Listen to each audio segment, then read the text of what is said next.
Hello and welcome to episode 20 of War Down South, the fortnightly Warhammer podcast from the south coast of the UK. Callum joined by Ricky and Sam as usual. Hello. Wonderful. And this week, we've got a bumper episode of reviewing each day of Warhammerfest Online 2021. Myself and the gang will be going over each day and all of the previews and speculation about what's to come in the future, what we liked, what we didn't like, what we found really weird, and our utter devotion to our new crab overlord. So,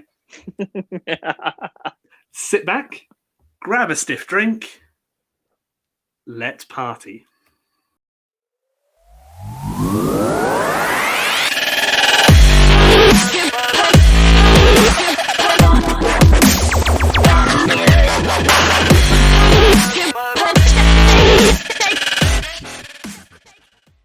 Fantastic. Thank you for joining us after our minor hiatus. Sam, Ricky, and Callum. How are you gentlemen doing this week? We did have a holiday. We had a fucking holiday. Yep, absolutely. Full of relaxing and not doing anything important at all. Exactly. How are you gentlemen this week? Wonderful. Fucking-tastic. I can't tell if either of those was sarcastic or not. No. Genuinely good. There's been a bank holiday, so at some point in the last 2 weeks, I have been paid to sit on my ass and eat spaghetti and watch fucking samurai movies. So that was awesome. Yeah. Well, that's every grown boy's dream. Yeah. What samurai movies? I sat down. I can guarantee there was 47 Ronin in there. Oh yeah, definitely. That was the one I had to watch. I need to watch it every time I remember it exists because every time I see it on Netflix, I go, "Oh, that's going on." Yeah. Good. Fucking brilliant. Oh. You Callum, you good? You good? Yeah, not too bad. Despite there being a bank holiday this week, it's felt like the longest week in existence. I can't even remember. This is episode 20. Oh my god! So this is episode 20. This is a big important celebratory episode. And it just happens to tie in with Warhammerfest. So that's very exciting, isn't it? We almost planned that. I'll find my air horn sound and edit it in. Fantastic. Hold on, I might have something just as good. Give me a sec. It's in my bag here. Oh no, I know what it is. I know. That doesn't have the same impact at all, Ricky. Does it come through really badly? No. I can exactly hear. Yeah, it's got a exactly hear what it fucking is. I just hate it. So those who don't understand what's going on, Ricky has an actual little clown horn that he honks when he plays with his harlequins. Oh, it's his clown horn. I thought that was just the noise Ricky made when he's tugging it. Can you imagine if it made that noise? Can't get away with anything in public.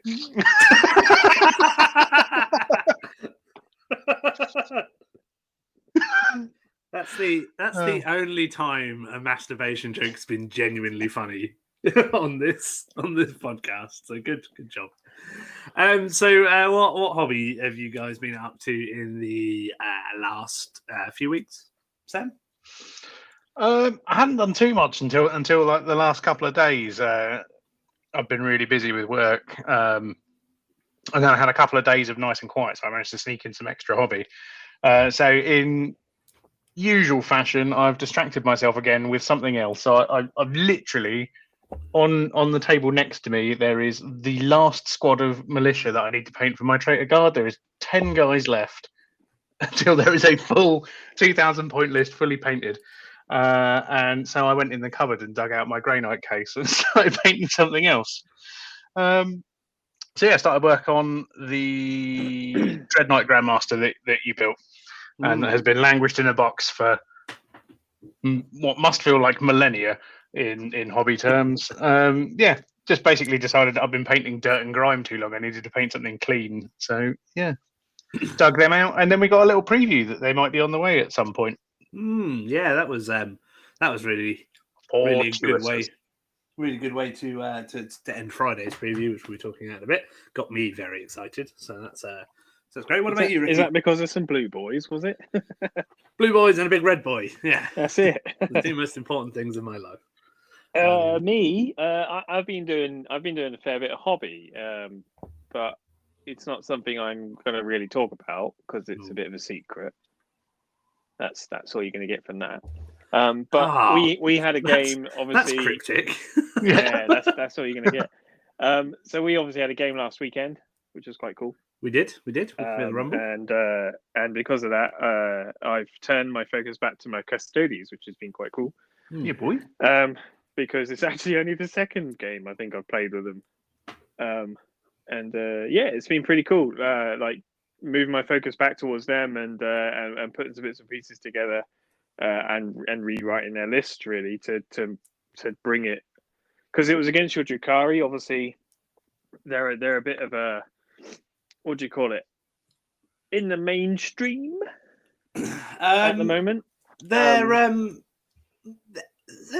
pretty good from what I can see. I feel there's some people talking about them. Yeah, well, maybe. But yeah, I mean, I probably appreciate you took that game a little bit less aggressively with me, because it's been a long time since I played. Yeah, it's been a long time since you played. We were just chilling and hanging out, and I saw that you brought a Land Raider to a game of 40k, so I thought I'd go easy on you. but even that being said, like, I still feel they were shockingly better than I thought they would have been against them. Maybe. So yeah, it's made me rethink a few bits of listing, and that's been quite fun just to list writing again, because list writing is good fun. And where I want to take the custodies next. Good, that's good to hear. And they're beautiful, so that's I look forward to seeing more of them done. I think Dreadnoughts is on the horizon. Yeah. What flavour? The ones with a big spear. What are they called?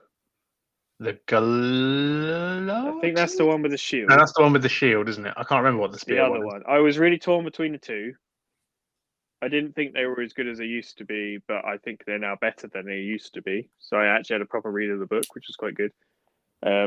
They now get the -1 damage thing as well, didn't they? Like all. Well, that's it. Like they've got the -1 damage, and then they've got the stratagem that halves their damage. Yeah. So they halve their damage, and then they do -1 to that half damage, which is pretty strong. I feel it's all right. With a spear that can effectively cut most things in half, and lots of gun. And it's got like not a las cannon taped to the fucking end of it. But that versus the Contemptor that's in the normal book, well, the Contemptor reduces its strength in damage, and these guys don't actually get any worse until they're dead. So I was like, I think I'm gonna get a couple of them. Yeah, nice models. And nice models. Very cool. That's where that is. Callum, you been doing any hobby, mate? I've been doing a little bit. I've been slowly putting together more bits and pieces for my current Drukhari project. Dishing out whoopings to everyone who I've come up against with them. Starting to feel a little bit bad about that. Why? It's great. Oh no, I don't feel bad at all. Mr. Craftworld living vicariously through Comora. Imagine how good Banshees are going to be. I know, I'm over that for now. Give me another few weeks. I want to striking Scorpion instead. But other than that, like, been doing a few little bits and pieces. I've been working on the rebased my Quest of Mechanicus Knights. So I started building those a few weeks ago, and then was like, the Drukhari book's coming out. Let's put these to one side after I spent 200 quid on a new knight. Insert Toy Story. I don't want to play with you anymore, man. Yeah. Apart from I wouldn't have dropped him because it would have shattered into 1,000 pieces and made me very sad. Please write on the bottom of his foot, Callum. It's big enough. With a backwards, I don't know, L. Yeah, just one though, because just one. but I've been painting those bases today, so I thought it's a quick, easy job whilst I was sat around the house today. So I've been working on those, and they're coming out okay. Other than that, no real hobby. I've got our lovely friend Peter Spratt coming over for a game tomorrow. Woo, he too. So Sunday, so technically in the past for everyone listening, and he's using his beautifully painted Drakari army, so I didn't want to use my half-built grey Drakari army against that. So I spent some time this morning list writing, and I got every Gene Stealer cult model I own out on my table. And I was like, I'm pretty sure they're not that bad. And after 3 hours, I had about 7 lists. I was on Mark 7 of my lists on the 40k app, and I came to the conclusion that the book is still garbage. So they all got put back into their cases and boxes, and then that's when you're I was going to enjoy like, your nights tomorrow, aren't you? yeah. So that's why I was like, oh yeah, my nights. I'll get those out. Oh yeah, I've got to paint I've got to do the bases. So I've been working on those basically. But yeah. So over the last couple of weeks, just been busy with work and other things outside of work. But played a few games, and Drakari are very, very, very good. Should we have a chat? Yeah. So potentially, are we underselling it? Perhaps very, very, very good. Let's put it this way. On Saturday, how many points was that one witch unit, mate? That ripped apart an entire squad of Praetors on jet bikes. A unit of Alaris Terminators. Oh, sorry, Aquilon Terminators. Yeah. Literally within 2 rounds of combat? 130. Yeah, it was horrifying. I mean, there were stratagems involved. I appreciate there was strategy, but and to be fair, a unit of Alaris Terminators is like 2. It was a good 500 points worth of Custodes battered by this little witch unit. They are. So currently there are tournaments happening within the ITC over in the States, obviously because they're in various stages of reopening, and you can sort of do what you want over there at the moment. And at the Dallas GT, which was a 250 plus player event, I think it was 6 of the top 10 were Drakari. One of the other lists in the top 10 was 1,200 points of Drakari. And 4 of the top 5 were Drakari. And they are currently rocking a tournament win rate, which is better than when we were living under the oppression of the Iron Hand supplement after it was released. Now, I don't feel like I can give an entirely unbiased view of it, because I've pretty much been going to bed every night cuddling the Codex. I love it so much. I've actually seen him running up and down Old Southsea, whooping his shirt over his head, whoop, whoop, whoop, whoop, whoop, whoop, waving his Codex in the face of everyone that passes him. It's very, very, very good. But I feel like a lot of the internet's reaction to it is because there isn't another boogeyman at the moment. And everybody's playing with Space Marines and things that kill Space Marines, and Drakari kill Space Marines better than everything else, and they're also not Space Marines. I'm about to, on the back of that, I think it's because everybody's been so kitted up for Marines for quite some time. They're quite unexpected by a large model count. That's quick.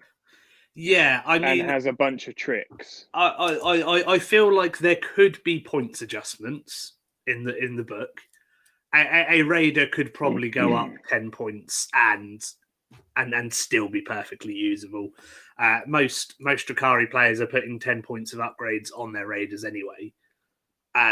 So there's enough to absorb that cost without then making like the infantry and all the squads more expensive. So it's and the thing that seems to be, I mean, I'm using Ravagers, which are very good at the moment because, you know, Dark Lancers are really good.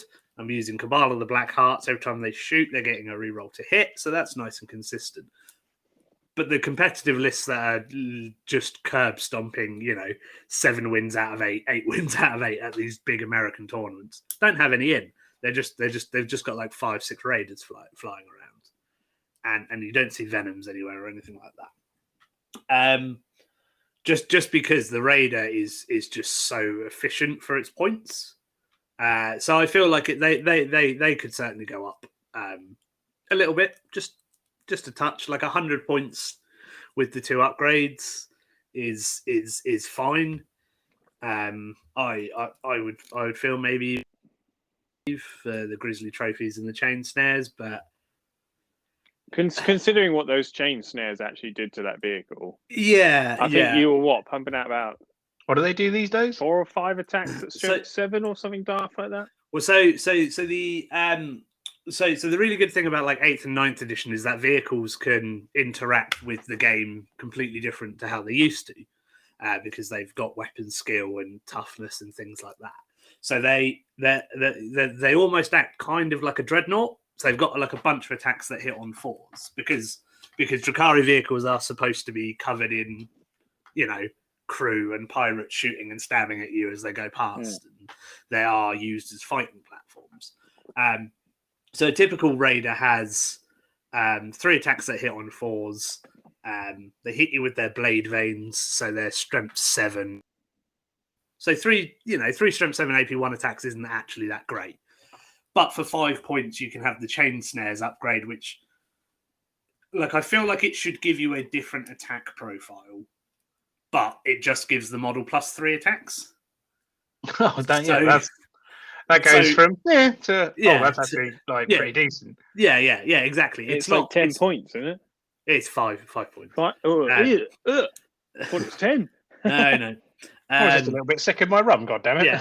Yeah. But, are you drinking rum, Sam? I'm finishing up the last of my stash. Good man. We'll get on that in a minute. Carry on, Callum. But like even don't try and justify it, you animal. No. But even that model having 6 strength 7 AP1 attacks, it's AP1 and it's 1 damage. Like that's not killing units. That's not. I get that they're super quick and they tie up things. It's a secondary purpose, though. That's where it's. Yeah. That's where it's really good. Yeah. Extra utility, isn't it? And again, desperately trying not to justify it, but I'll stop you. That is what they're supposed to do. Yes, they fly in, they drop crew off, they drive by, they hashtag drive by you. Yeah. They hashtag drive by. They dart lance things, and then if they get too close, they jab you with like pointy sticks. And it's just made all the more egregious by Callum in his witch cult posing pouch, showing bits of cutlery and broken glass at you to simulate it. But I don't feel like that's like the particular. So I feel like the Codex has the same sort of issue with air quotes as the Sisters of Battle Codex, where just everything is really good. Everything's really good and really consistent, and then they've got a few things in the book that really push it over the edge. So for Sisters, it's the miracle dice and the survivability of the characters, like mainly. Whereas the Drakari, it's Drazar. Drazar is criminally undercosted at 135 points. You could whack 30 points on him, and he would still you would still take him. So he was to be fair, your dice rolls are pretty disgusting. But he was quite difficult to harm, even in our game. Him. Essentially, I should have killed him, but hey, that is the game. Yeah, exactly. It's but I feel that's probably more of a problem with Trajan than it is Drazar. Him being strength 10, like 1,000 AP, but then only doing D3 damage is a bit pap. For a good 60 odd points more than you. Yeah. So I feel like the book could take points adjustments.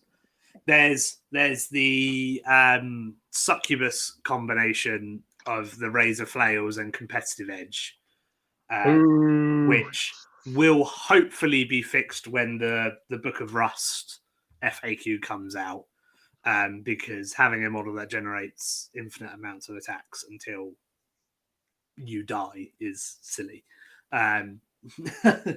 So are we late on that FAQ? That hasn't come out yet, which is odd because it was released the same weekend as the Drakari Codex. Like that needs to be sorted because that's poor wording. I feel like I've not been playing it this way, but if you take a Drakari army with the only detachments are patrols, all of the patrols cost 0 CP, but it doesn't actually affect the wording of them being a core detachment. So if all of your detachments cost 0 CP, you've obviously got 12 CP to play with. But when you put your ward, you're still getting the 2 points back for having your warlord in a patrol. So actually, the more restrictive way of playing, bullshit. Yeah. Like I've not been playing with 14 CP off the bat because I feel like that's like, and it's something that's not been addressed in the GW FAQ, but I feel like it's something that's been missed. Racks with liquefier guns. There's not. They were tasty. They're good. There's again maybe some cost changes without, because the thing is that the codex is a month old or whatever. Like, you don't want to be in there intrinsically rewriting lots of rules to balance it out. So the problem is at the moment when you take them using the Dark Technomancy Coven trait, where they get +1 to wound and +1 damage when using shooting attacks, but take mortal wounds when they roll ones to hit. There's no downside to taking that on liquefier guns that don't roll to hit. So, like, I can understand like people whose entire armies are being melted by racks of liquefier guns, where 5 of them cost 60 points and they've got 2 liquefier guns and they're murdering whole squads of Marines and everything. But the flip side of it is sort of, how would you feel if you got a brand new codex and then half the unit's rules got rewritten 2-3 months after release? Like, that doesn't feel like that's the problem. Yeah. And I feel like the problem with people's perception of the Drakari Codex is that it is very, very good. I will also point out, as I was texting one of my friends who lives in Scotland when he was complaining about Drakari, and I said, have you fucking read the Space Marine Codex? Yeah, this is what we said on Saturday. because it's insane. The Death Guard book, I don't feel like it's come into its own yet, but we'll see. The Necron book, it's quite renowned for a lot of codexes to come full circle. Yeah. Because other codexes come in and things start changing and people start changing the way they play, and then another codex suddenly goes, "Hey guys, I'm still here." Yeah. So that was quite funny, but I feel like the internet's perception of it is primarily driven off of the way that people have been playing 40k for the last 5 years, and that is, for all of the good things that the ITC and the ETC has brought to the 40k community, i.e. tournaments becoming a regular thing, across the world, structured play, cohesiveness of how people play in events and things. The problem that I've always had with it is the terrain, because the terrain, and I don't want to say what I said in a group chat about the ITC, because I know that we've got listeners in America, but so I'm not going to repeat it. But basically, the ITC has always played with, like, the general idea is that there is cohesiveness when you're playing an event, so you know what to expect. Part of that problem is if you know what a table setup is going to be from every single type of deployment, you know how much of your army you can hide throughout the line of sight blocking terrain heavy design of these tables. It becomes almost that game of chess, doesn't it? Yeah, you know exactly what moves where it moves to, and how far it can and cannot go. Exactly. I've got a problem that when I'm designing lists for a tournament, that I can literally dig out my table, dig out terrain which matches what will be at the tournament, put it in the area where it will be put it, and pre-measure the whole thing. You can start practice moves and stuff like that, and that's not Warhammer. That's not the game. I don't care. That's literally like, that is a board game or chess with miniatures instead. I don't care how, like, you justify it in the sort of, well, I'm teaching myself what moves to make in a competitive environment or anything like that, because that's crap. That's not Warhammer. I don't care. And effectively, you could flip it and say any good player can adapt and overcome on no matter what battlefield he's playing on with whatever army. And I'm not saying that terrain at all other tournaments is better if it's random, because in a lot of instances you get very, very, very open boards, and Warhammer World has been bad for that in the past.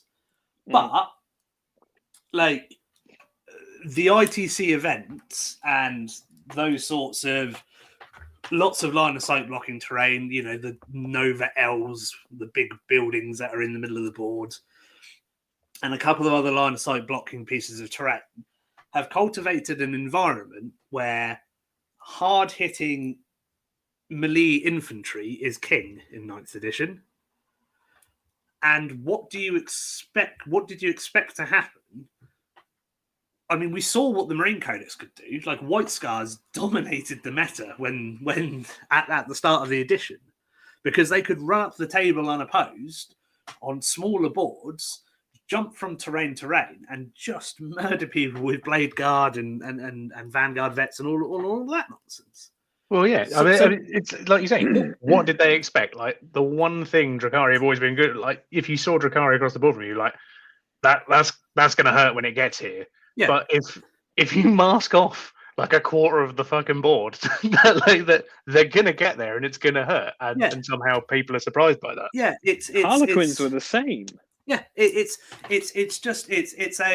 like genuinely, I want to be able to hide my models because I don't want my models getting shot turn one. Oh no. And then shocked Pikachu face when you've been charged across the board by 40 witches. Like, what did you want? You want parity in your deployment zone, so you know nobody has an advantage with more line of sight blocking terrain, and then you complain that you can't shoot and kill your opponent's stuff because they're better at you in combat.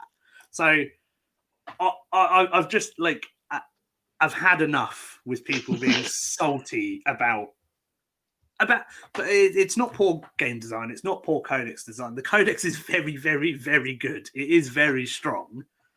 And, you know, I would say off the bat, it's better than Necrons, but Necrons are a lot better at the missions. Like, I played our friend. There's more versatility for a start. Yeah, I played our friend's Chris's Necron army. He's been playing quite a few different lists over the last couple of weeks. And his whole army being objective secured and having all of these difficult units that were actually like difficult to shift and kill made the game quite close. And I made a mistake in an order of activation in a combat phase, and it almost cost me the game. And and I know I've only played a couple of games under the new codex, so I wouldn't make that mistake again. But it's just a case of just wait to see what the next stuff does. We're supposed to be. We would have had far more codexes out by now if it wasn't for COVID. Far more. I mean, the codex, like the sort of timeline where we know where we're up to now after this week, I think we would already be beyond that if it wasn't for COVID. So the Drukhari kind of just feel like the straw man of, oh no, they've come onto the scene and they've beaten everyone. Oh, what am I supposed to do? I might as well quit 40k because I can't beat Drukhari or wait for Adeptus Mechanicus to come out, which are going to blow everybody off the table. Wah. Exactly. So you've got to get some cries in there. Yeah, exactly. Now, it might be because I haven't played against Drukhari yet with the new book, so we'll find out how I react tomorrow. But I will listen across the South Coast winds for distraught screeching. Yeah. I mean, next time we hook up, let's remind me, and I will bring my Harlequins. And I know they're not Drukhari, but they are still, without a 9th edition codex, stupidly good. Very good. Yeah. I would say they really play those missions stupidly well. Anyway, so I thought I'd get that out of the way before we start the positivity of this week's Warhammerfest previews. And I will, in no doubt, continue to talk about Drukhari next time as well. Anyway, they will work their way into at least the next 10 episodes. Yeah, what's going to happen is he can have a really good day with his knights, and Drukhari are just going to be like, nah, I'm all about knights.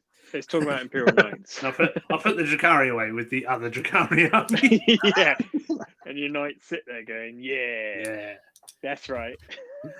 Anyways, so we're just going to take a quick break. Join us after the dubstep interlude, and we're going to be going through each day's reveals from Warhammerfest. Thanks very much.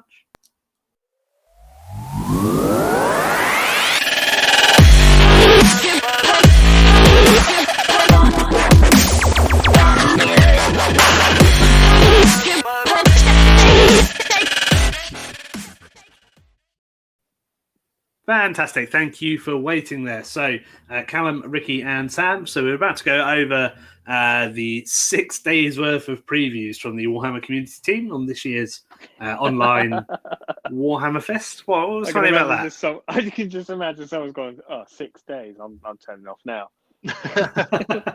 6 days, and none of it was enough because anyway, none of it was enough, but they kept it just right, I think. Yeah, like we've seen a huge amount of things this week. So if you're the sort of person that's going to give flack to the Warhammer community team because you didn't get the exact thing that you wanted, this podcast is not for you. Yeah, get fucked.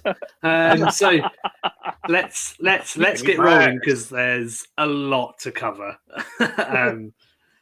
So just going on to day one was Age of Sigmar. So we got one. Yeah. So the first preview that we saw was the second half of the range of the Soulblight Gravelords, and my word, if I would be honest and say I was a little bit initially disappointed with the fact that the Soulblight range was just going to be vampires and some skeletons and some zombies, and now this stuff's really fucking weird, and I love it. So yeah. I overall big fan of the new Soulblight stuff. I'm still not 100% certain on the weird Bat Centaur things. Yeah, we are in Age of Centaur because now every faction has them. Yeah, I get what they're going for, and I appreciate the effort. But yeah, maybe I don't know. Like often I'll see things on like these releases. I'll be like, no, I'm not too keen on that. And often I find it's just a poorly angled studio paint job. And then when I see it in real life, I'm like, oh my God, this is amazing. And then shove it into my hamster pouches and run away. So I'm hoping it'll be that. Yeah, they are. I mean, essentially, probably what we were referring to are the Vengorian Lord and the special character whose name I can't remember. It's Mother of Malkavai. Yeah, the Mother of Nightmares. So they're like a big, weird bat wolf thing that where its head should be is then the top half of a giant vampire. Works for me. And they're very strange models, but it's Age of Sigmar. Like everything is. So what I like about this is that they've taken the like bestial aspect of vampires becoming more and more deranged and weird. And then shoved a dragon up their ass. And then shoved a dragon up their ass and then turned that weirdness up to 11. So like those models are really cool. I get it. Like they don't look right. Yeah, I'm hoping it's just the angles. But the models are really well designed and they look awesome. Yeah, they're mental. But yeah, I get that they're not for everyone. I'm a big fan of Radikar, the Beast. So just about to say that. Yeah. So Radikar is the bad guy from that board game that you can't buy because you weren't quick enough. Don't say it. Don't say it. Hold on. Wow. I've got that. So this is clearly him when he goes full Tonto, and he's. I love it. It's Man Bear Pig, and I love it.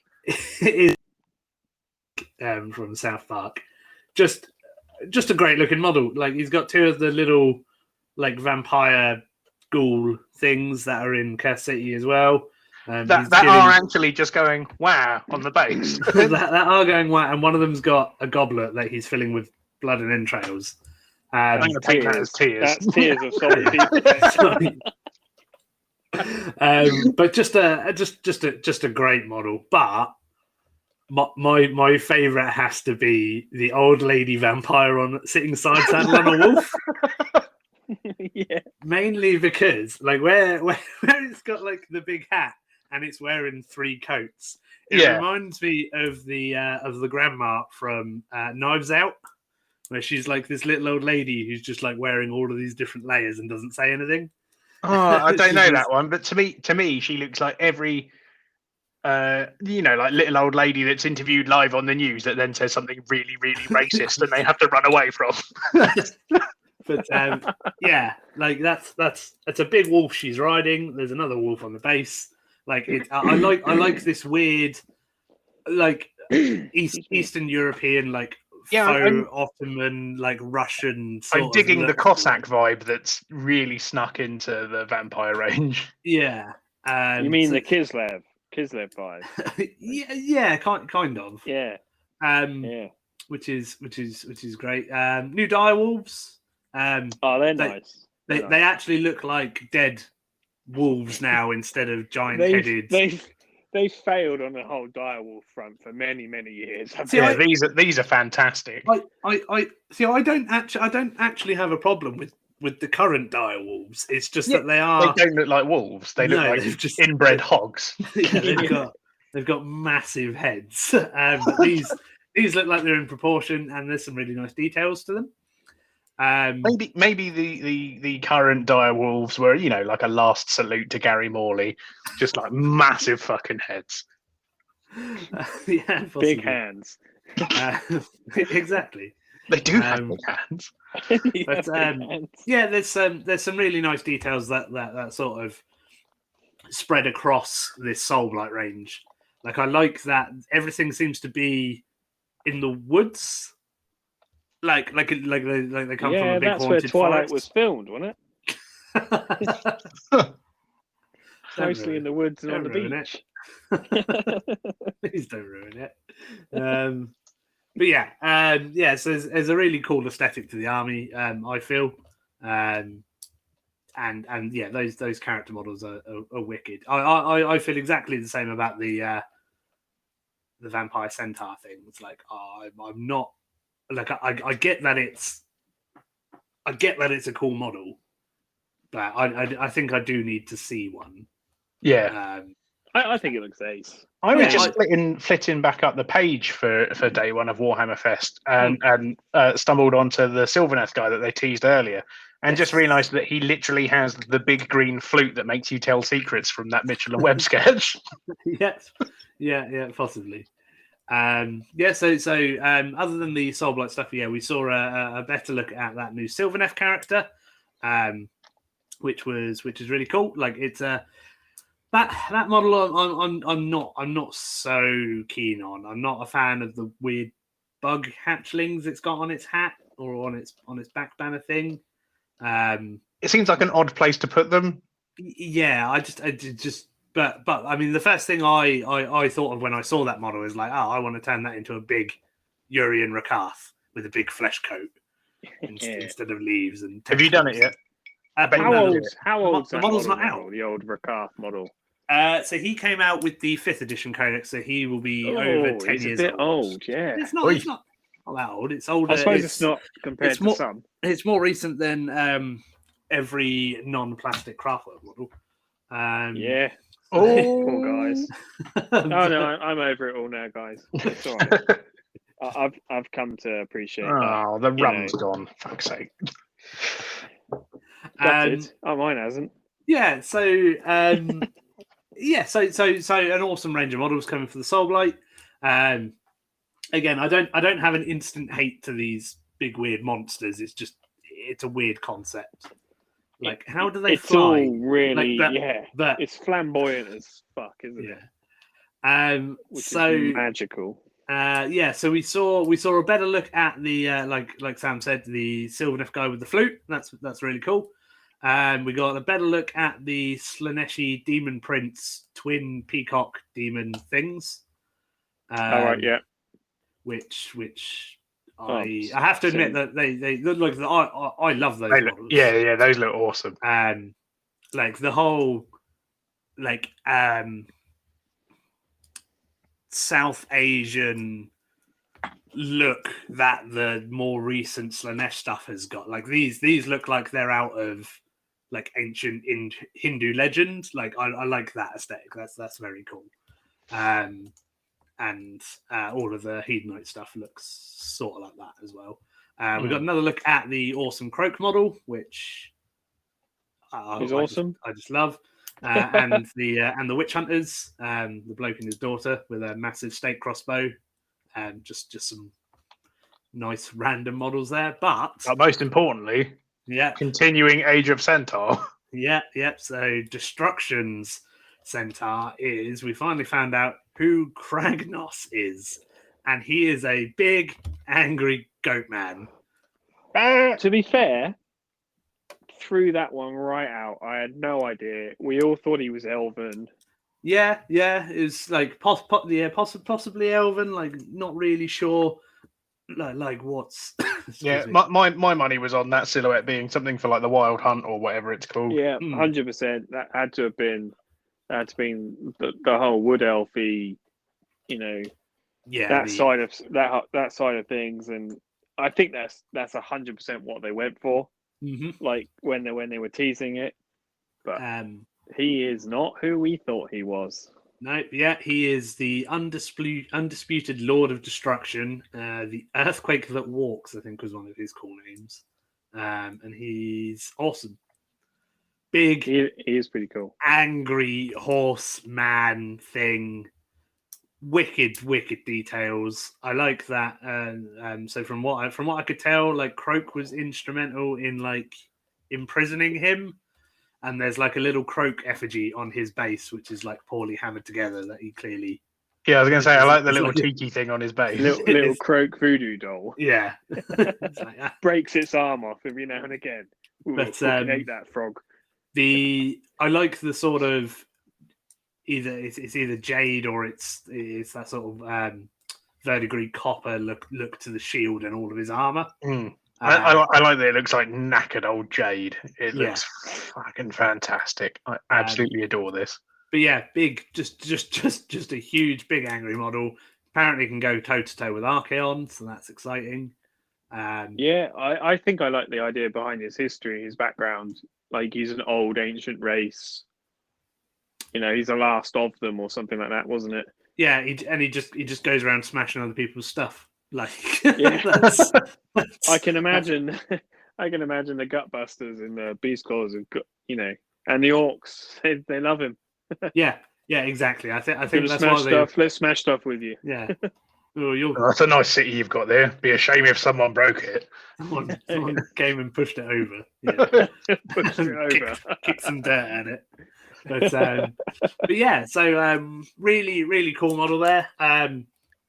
Definitely suffering from big rock on a base syndrome. Yeah. To make it bigger and more impressive there. But I don't know what you're talking about. I've not noticed. But it's a wicked model. Looking forward to see what he does and probably getting one to paint at some point. Just because it's have one to paint and take a big steamy horse piss on some Stormcast. Yeah, exactly. So that was day one. Oh, that's Monday. That was a big day. That's Monday gone. Any other thoughts on the day one Age of Sigmar portion? Or shall we just roll straight on to what everyone cares about, which is get rolling. Let's roll on to day three. That's what everyone cares about, right? Yeah, absolutely. So day two, it was day one of the first 40k release, and this was pretty much all about my goodness. Yeah, all What about happened? the extension of the Sisters of Battle range, pretty much. I say I've slept since then. I've forgotten. Ultra Mecha Nun has stirred me in hobby places that haven't been stirred in some time. Yes, so if people liked the Paragon war suits, there's a bigger, more golden one, piloted by one of the High Lords of Terror. So she is in charge we of. now have two High Lords of Terror running around the battlefield. Isn't Trajan one as well? Yeah, he's the second. Yeah, Is I Guilliman suppose one? Guilliman would be. Yeah, I I'm guess not. Yeah, Yeah, in a way. I'm not sure if I assume that he is. But either way, yeah, she's We're getting big boys.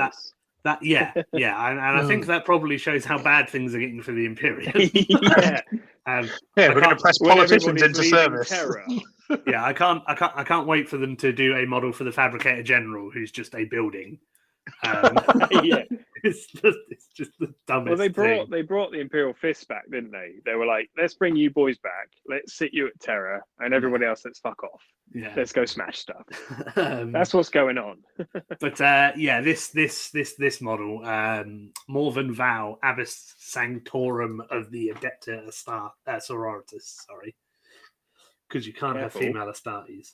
No, I love that it's also like the war suit is wearing a fucking habit. It's amazing. Yeah. It's an adorable little church. It's somehow more Protectorate of Menoth than the Protectorate of Menoth models from War Machine. Yeah. I saw lots of comparison pictures and people going, "Oh, look, they're just ripping them off." And I was like, even if they have ripped them off, that is much better. Yeah. I love War Machine and Hordes, but I like this. This is better. Yes, so that's a great model. I can't wait to see what she does because she looks kick-ass. And there's a very fancy helmeted head as well, which is Mm-hmm. Oh, there's a helmeted head version. Yeah. Suitably fancy. Yeah. Oh, I didn't see that. I'll have to go and have a look. And then we saw the banner bearer that was teased a couple of weeks ago. So she essentially carries a big fancy banner for the Mother Superior cut my hair with a bowl. Yeah. And then her grandma.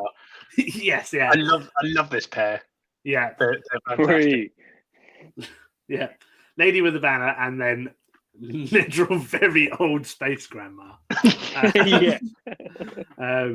I'm going to cut you with my stick. I quite liked the guys chatting about it. It's like, oh yeah, she's going to protect that banner with her life, and I was like, she looks like she's 1,000 years old. I'm getting that model. Then I'm turning that old lady into a Hereticus Inquisitor. It has to be done. Of course you are. Yeah. That would be great. I mean, Inquisitor Nana. If she's like that old and that ancient, that habit that she's wearing is going to be piss stained. But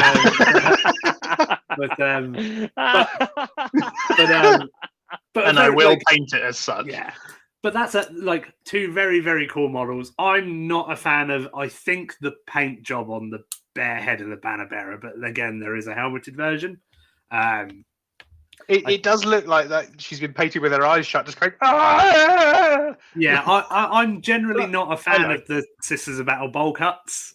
So all of mine either have the shaved heads or the or helmets, basically. I think the original Sister of Battle heads are better than the newer ones. I feel the new haircuts, yeah, as you say, a bit weird. Yeah, some of them are really good, like the Palatine that comes up later in this reveal. I like that bare head, the flowing bob. Yeah, but some of them are quite static. Yeah. I always feel that they all need to be bold. I don't know why. It's almost like Lego hair on some of them, if you know. It's just sort of like plonked on. Like the cartoons. Do you remember that band? No. Callum, you're probably too young. Yep. And I feel like I'm too cool to know who this is, Rick. I'm sorry. No, that's fine. It's fine. I appreciate that. So moving on. It. We've got the Dogmata, who we also saw a couple of weeks ago. So essentially a Sisters of Battle chaplain with a big whoppy mace and a stern look on her face, which is very cool. Lovely. Again, just another really nice addition to the range. That paint job makes her look like she's got plans for that mace. Yeah, she's going to bonk you for it. She's going to tool someone up with that.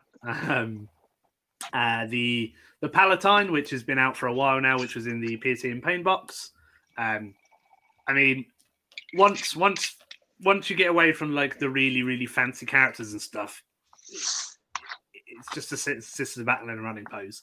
But it's a really nice model. She's got like loads of little extra details on her like backpack and her armor and stuff. But that's a very cool model. But the ones that I want to talk about are the Celestian Sacrosancts. Is that the Shield girls? Yeah. These they models are great. So we saw one with like a pole arm a couple of weeks ago, and now we've been previewed the whole unit and including all their maces. And stuff. Yeah, they're stunning, aren't they? They're that unit of Crusaders that everyone used to try and butcher together back in the day. Yeah, because you only had the two static posed Crusaders with power swords, but everyone wanted the mauls, and this has dialed that right up. They're beautiful. Yeah.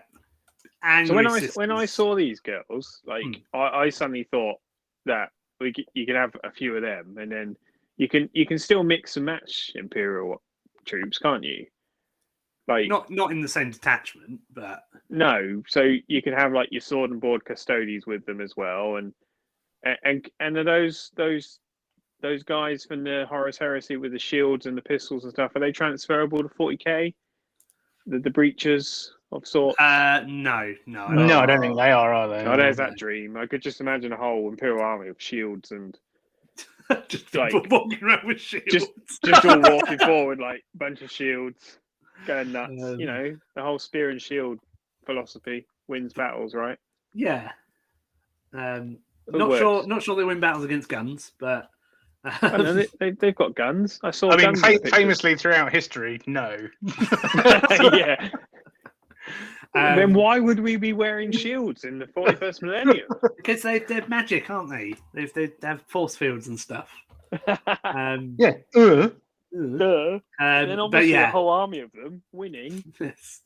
This unit seems to be like a conversion bits dream. If they come with all of the halberds and all of these maces and a bunch of different heads and things, I like that they've got the pistol on their shield arm. That's quite cool.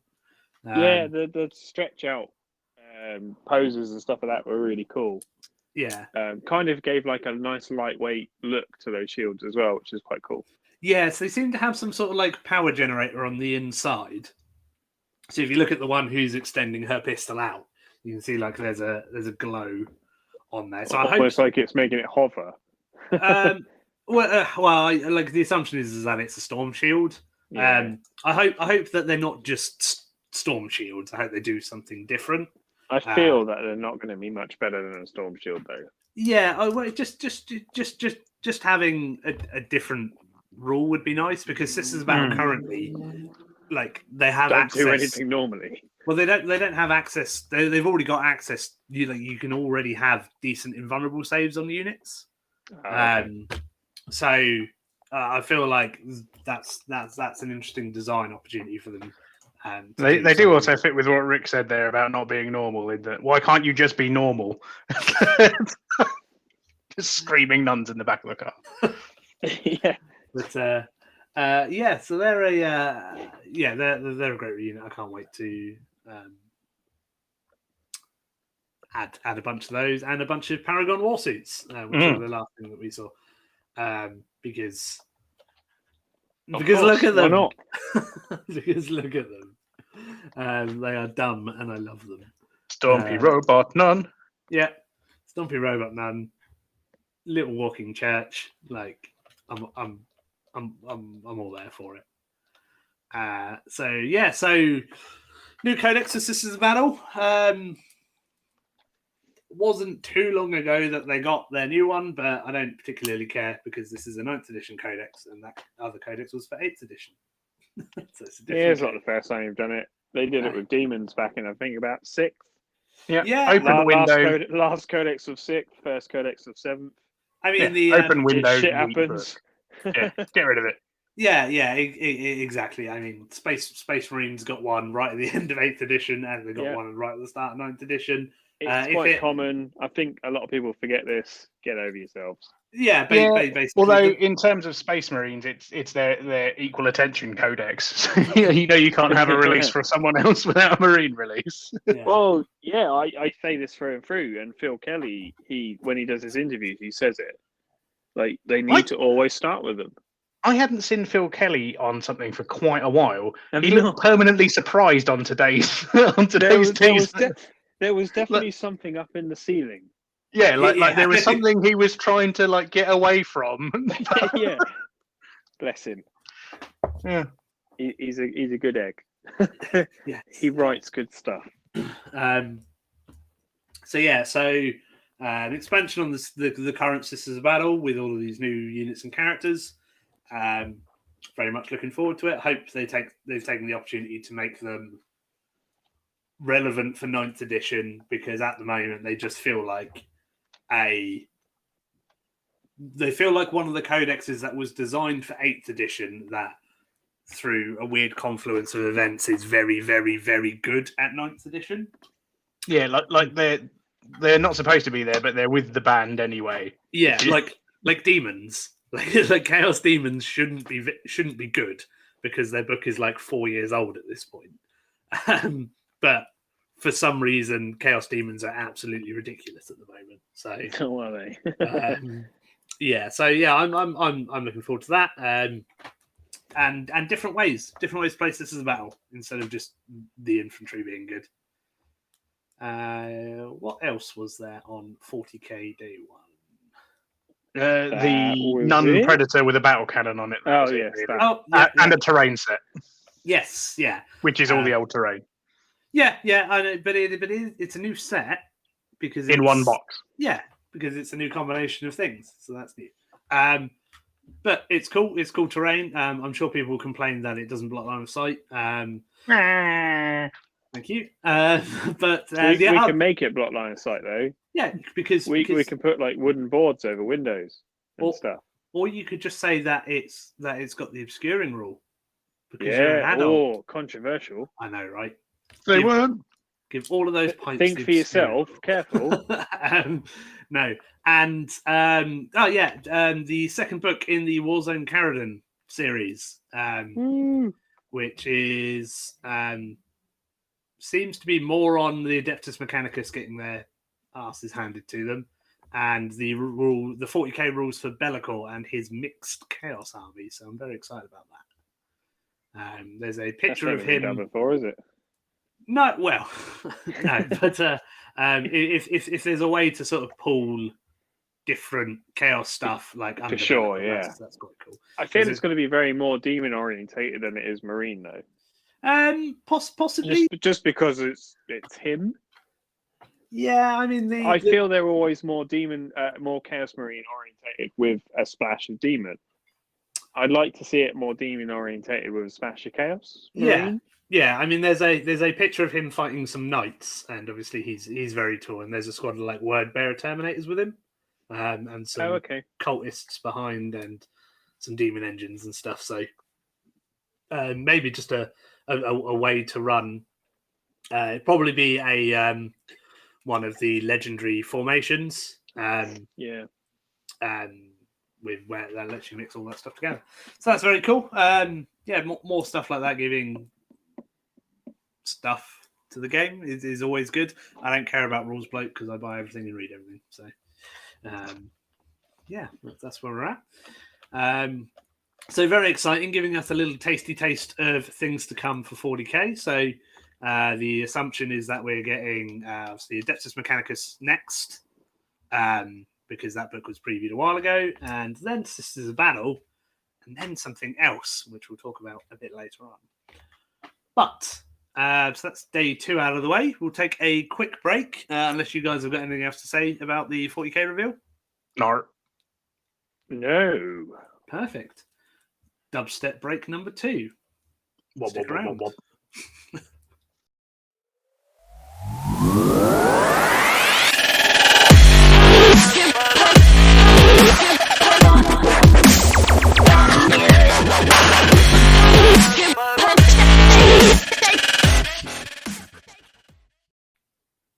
Okay, hope you enjoyed that lovely quick dubstep break. So we're on to day 3, and what was the day 3 preview all about, gents? We had some Black Library stuff. Thanks, Drill Sergeant Ricky. So I'm a big, day 4. I'm a big fan of Black Library books and stuff like that, and all the tat that GW put out with Black Library books. So I'm probably going to buy the Sabbath Worlds Crusade fancy version with all the coins and stuff. But in general, like, this day was talking about a load of books, and like previewing books doesn't really get me excited. So should we just skip to the one set of toys from this day's release and keep moving? Yeah. Oh my God, there's Gaunt's Ghosts. Schaefer's last chances, weren't they?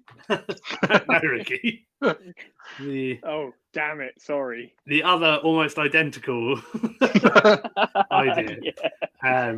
Yes. So obviously, Gaunt's Ghosts are finally going to be available in plastic. So that's very exciting. So it's Commissar Gaunt, all of the good ones: Rawn, Korvac, like Larkin.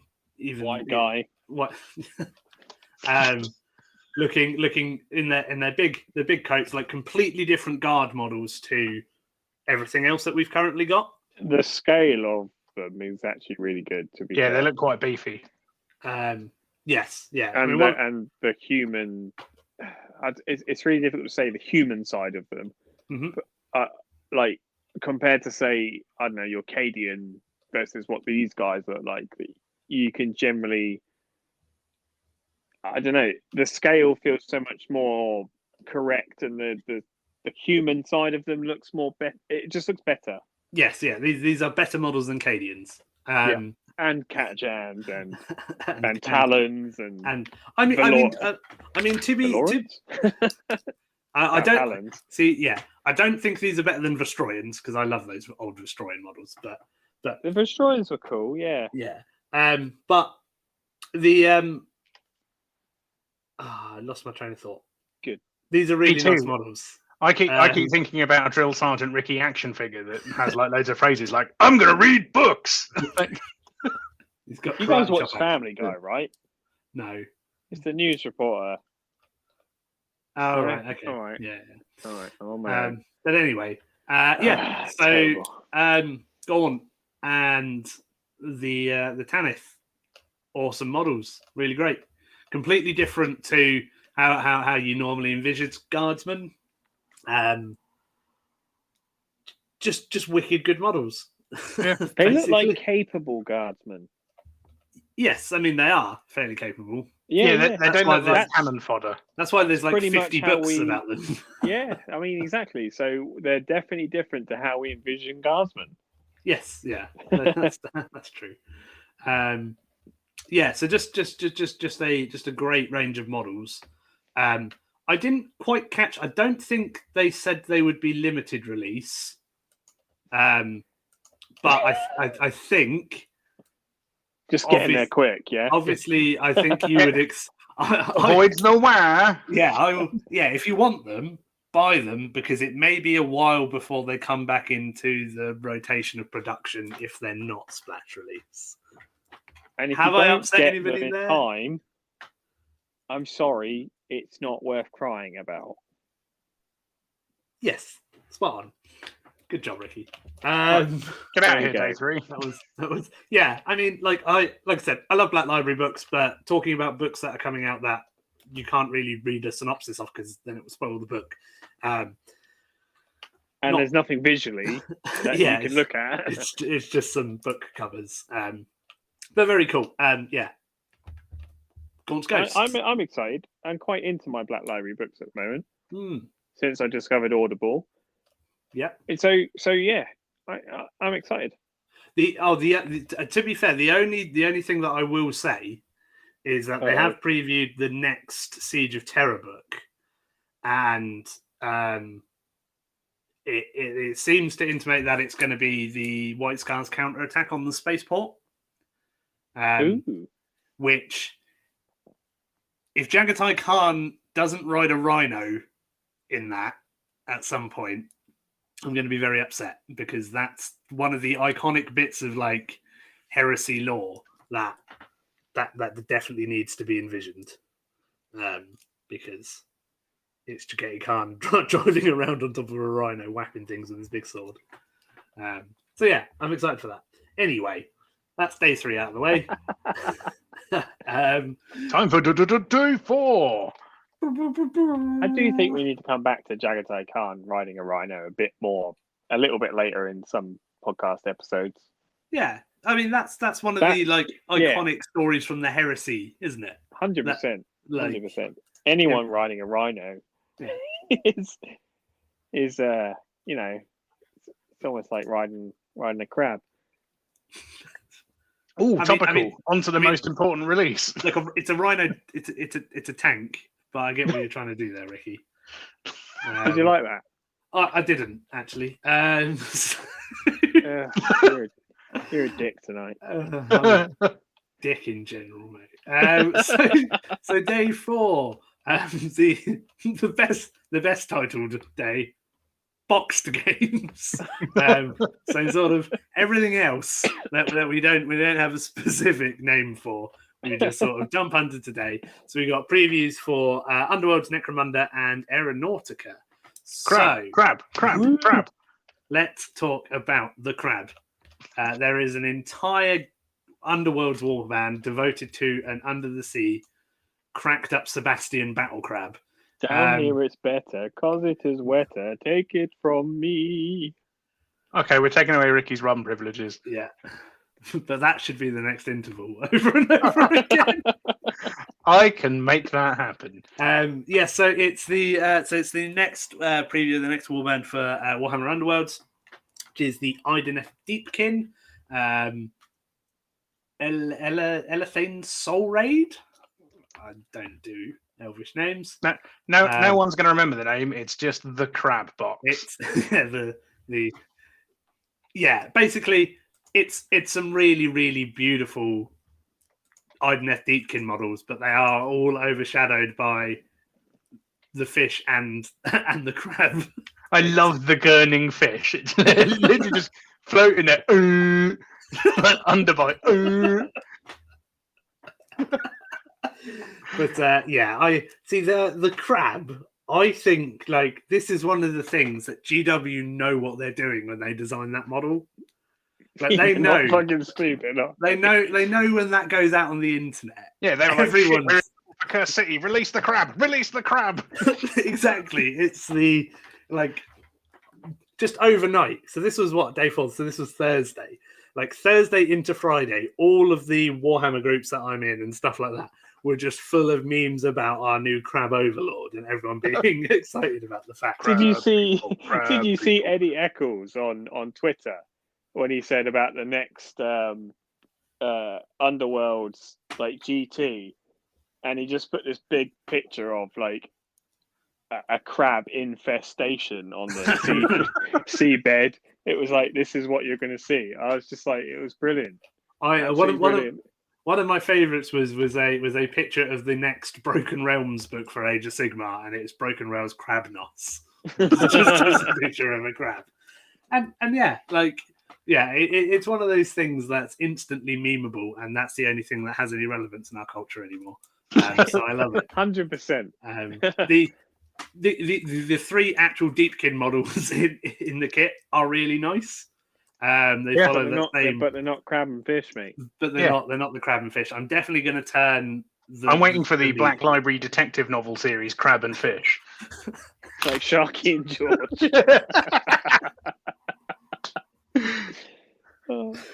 Callum, I think you're too young again. I'm just done. Yeah, I'm definitely going to turn the leader into an Archon because I've got multiple. You're going to turn the crab into an Archon? Crab, yeah. Yes, yeah, absolutely. Because I use some of the IDNF characters as Archons because they've got really fancy armor and they look really cool. And the plastic Archon, as we've discussed previously, is AIDS. So, Are we going to talk a little bit more about the crab, or shall we move on? Let's move on. Let's move on to the clearly smoked crack before sculpting Delac release for fucking Necromunda. Oh, that big floating. Just all of it. It's yeah. Whoa, yeah. Summon Montatron. I quite like that with GW when they do these sort of like long form releases and expansions to games. Stuff just gets wackier. Yeah, like if you look at the first one, which was House of Chains, I think, which is the Goliath one. It's look, there's a big Goliath man and a couple of other Goliath guys, and the Escher one is look, there's some Escher with bows and cats. Flick forward a couple of books, and you've got flying Pedobots, and weird clearly robots. Yeah, like they've clearly just gone. Okay, we've been out long enough now. I'm gonna get weird with it. Yeah, basically, really cool. Like this is this. I was chatting with one of my friends online. I think it was yesterday, and I was like. I like that they've done this with Necromunda, where they've just taken the weird aspect that was kind of there for each gang, and again turned it up to way past 10 to like 20 or whatever, just to make them visually distinct instead of them all just being guardsmen running around with las guns. Yeah. But with a different cloak. Yeah, exactly. Yeah. Oh, look, this one's got a mohawk, and this one doesn't have any hair. Oh, we don't like got a giant prehensile robot dong. Yeah, exactly. It's very far the other way. But there's the episode title. Just very strange. Like I don't like it. It's very odd. It feels too much like something like Drop Zone Commander. It does have part of, I mean, the big floaty tentacle robot thing. Yeah, I just feel like it's taking it from a poor man's game and put it into into a wealthy gentleman's game like Warhammer. No, I mean, I like that they've been delving into the old lore of Necromunda, where it's like built on an old forge world, and there's all of this wacky stuff underneath, in all the archaeotech hordes and stuff, and obviously the gang leaders and house bosses don't really have any compunction about changing or developing new technology because they're not the Adeptus Mechanicus. No. but it's kind of weird. Imagine if you're just you just live in the Hive City, you go to work every day for your like 18-hour mandatory shift in a forge or whatever, because the Imperium is a living nightmare. And then, like, you'll walk home, there's like giant roided up guys fighting floaty tentacle monsters. Yeah. Well, I better get home and get some sleep and some corpse starch rations because I've got to go back to the forge tomorrow. It must be a Thursday. Nonce-bots fighting Roido. Just, Only on a Thursday it's at gotta 3 be. p.m. Yeah. But yeah, very, very strange. Like, again, like cool models, it's just a very different aesthetic to what we're used to. Like, I think it's supposed to be a guy that's on the back of that thing, and he's all like cricked up and stuff. It looks like a weird nubbin of flesh. Like at first I thought it was a torso, but there's nothing particularly distinctive. I think it's just a lump of meat. Yeah, so I don't know if it's whatever's there. Yeah, I don't know if it's. Yeah, I don't know what it's supposed to be, but I assume it's a like like heavily radded guy. I mean, it probably says in the description, but I can't remember to read that stuff. So Next day? No. In the caption it says, "We're not entirely sure what these things are." there we go then. Even the content team are like, "You've given us nothing, guys." Oh. But you can tell they're Danak because they're bold and they've got big coats. That's Tentacles, enough. mate. Yeah. That's it. So the And Speedo goggles. yeah, exactly. So the last bit was the announcement of the next Aeronautica Imperialis kit. Yay! Woo. And it spawned my favourite hobby meme of the week. Oh, really? The What is this? A plastic Thunderhawk for ants? Brilliant. Yeah. I can only imagine that because obviously the teaser video about it is lots of close-up shots of the plastic Thunderhawk, and I can imagine that there were some people, even though this being a boxed game release day, so like, someone got a fucking had. Yeah. If you I like the fact genuinely, that they made sure that you were all had yeah, by here's your plastic Thunderhawk gunship, fuckers. yeah, and then Nick Baton picking it up and going, which is the only thing I have done with my Aeronautica Imperialis models because I've not played a single game. I've just flown them around the house making airplane noises. Yes, so Space Marines and Craftworld Eldar are now in Aeronautica Imperialis. When it was released, I will be picking this up to not play it. Yes, I'll be picking this up to not play it when the Eldar are released. Yeah, just because it's Eldar. Exactly. I like that the starter kit is, and it's the same sort of thing that they did with the other ones. That they've gone for the sort of weirder Forge World based planes instead of. The Crimsons and the Hemlocks. Yeah, which is a plastic kit. So they've gone for the I'm not sure what ones are actually in the kit. I see there's a Phoenix and a Nightwing. Yes, yeah. Phoenixes and Nightwings, and then there's Fire Raptors and Zyphons. Yes, yeah, thank you. Oh, the Space Marine side of things. and then some other bits and pieces, and a plastic Thunderhawk. Yeah, really cool. Don't get me wrong, Vampire would be quite nice, but again, it's a game that I'm probably going to buy, and like I did with the Tau and the Imperial Guard one, I didn't play it. I feel like they should just call it what it is. The Adeptus Titanicus basing kit. So many of these are going to be crashed into Titan bases. Or Adeptus Titanicus buildings. Yeah. There's a plane crammed in the side of it. But yeah, very cool. I wouldn't be surprised if they do bring out because the Vampire's the big one, isn't it? Yeah. Yeah. I wouldn't be surprised. The Thunderhawk equivalent, effectively. Yeah, because the Thunderhawk's pretty big. Is it quite big? I've not properly seen it, to be fair. Yeah, it's huge. So I imagine it's going to be the same as like the like the Orc, like super heavy bomber, like the massive thing. Yeah. A Manta for the Tau will be quite something. Yeah, considering the size he is in 40k, he's got a good 30-inch wingspan or so, isn't he? The Tiger Sharks are already quite big. but yeah, a mantle would be something else. But, It'd be just because it would just be wicked. Yeah, no, absolutely. I'd probably pick it up and not play it, but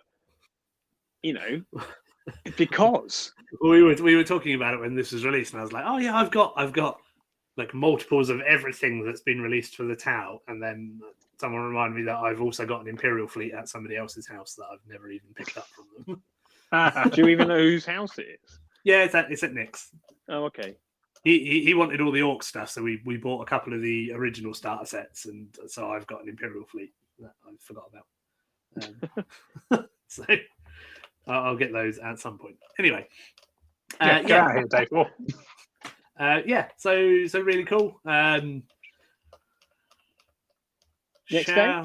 Yeah, go on. Shall we take a quick break before we go on to day 5? Because day 5's got quite a lot of important good things in it. And by that I mean yeah, okay. more 40k. We're good. We're good. 20 minutes into this one. Go nuts. Yeah. Let's have a break and let's divulge. All right. Join us in a second, where we're going to talk about orcs. Woo! Orcs. Yep, orcs. Big ones. just can you just loop big ones over and over? Yeah, that's the next intro. I can't. Big ones. Big ones. Big ones. Big ones. Big ones. Okay, thanks for sticking with us. We're on to day 5. Day 5 of our Warhammerfest review, preview show. This is our second dose of 40k for the week, which everyone is very excited about, because it has heralded the release of something that people have wanted for so long. Some slightly different Cadians. Ooh. Highly anticipated and yet immediately moaned about.